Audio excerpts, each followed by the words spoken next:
The bushfire emergency in northern New South Wales has turned deadly, with the remains of 2 people discovered inside a burned-out home south of Casino. The fire responsible has been burning for a month, probably sparked by a lightning strike.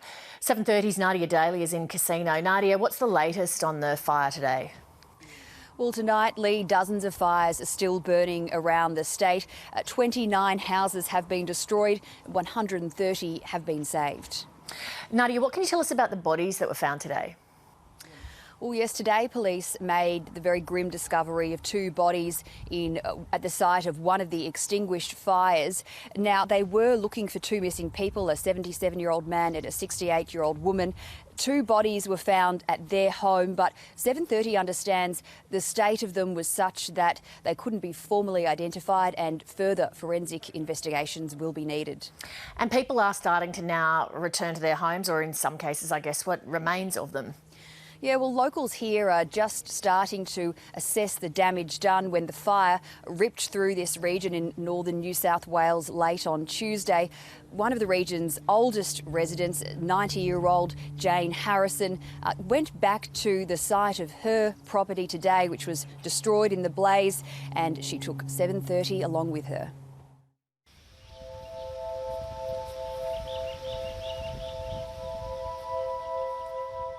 Rappville is still smouldering, but the clean-up has already begun. While the local pub still stands, 21 homes have been lost and almost entire streets wiped out. "90-year-old Jane Harrison has lived in the nearby town Ellengowan for 3 decades. She's seen floods and drought, but never anything like this. So it's burnt right through Mum's front paddock. He was lucky. I'm a bit sad and sorry. Tank's still there. Oh, so it is, The shed got a bit singed. Now, under all that somewhere is my engagement ring. The smouldering embers on the drive into her property are an ominous sign of what's to come. On Tuesday, as the fire drew close, Jane's 65-year-old son Ross urged her to flee.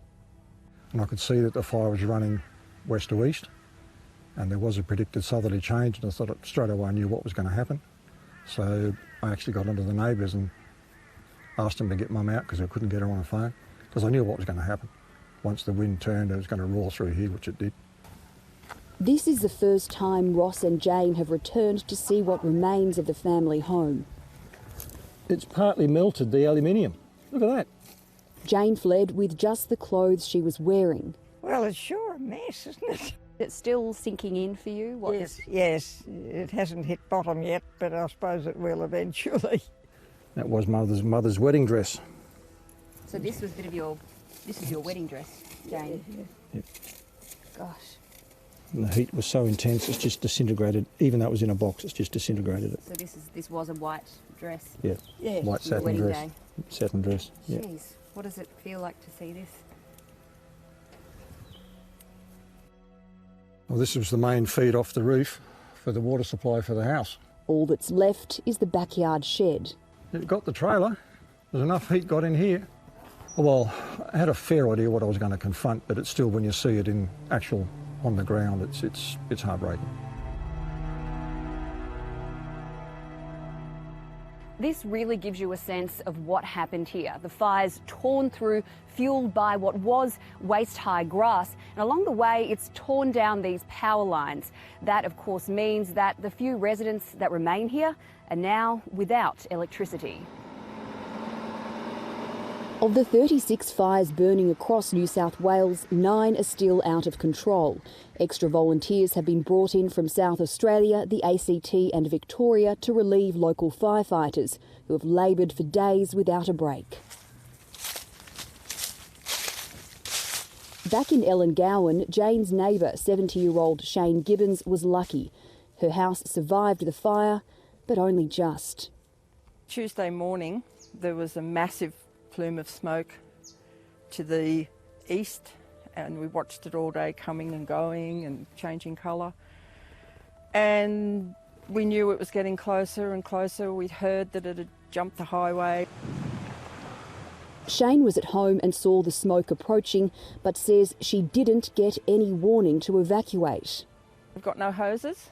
I don't have any electricity, so there's no pressure for the hose. I just turned on what gravity hoses I had, but that was just a dribble. Do you feel lucky? Oh, I'm so lucky. By the time the flames were lapping at her front yard, it was too late. I saw there first, that's my way out. I couldn't get out, and as I looked, all that perimeter was on fire coming in. But at the last minute, the wind changed directions and turned the blaze away from her front door. My daughter texted me, pray. I said, oh, he's here. The wind's just changed. He's here. He's looking after me. And apparently they thought I was gone. That's my hose pressure. I couldn't save a stop a fire with that. And I suppose we all knew about bushfires and all the rest of it, and it was always in the back of people's minds that you'd have to beware and be aware of it. While Jane may have lost her home and almost everything she owns, her neighbours are just happy this living treasure is still alive. Hello. Wow, How would you be? So pleased to see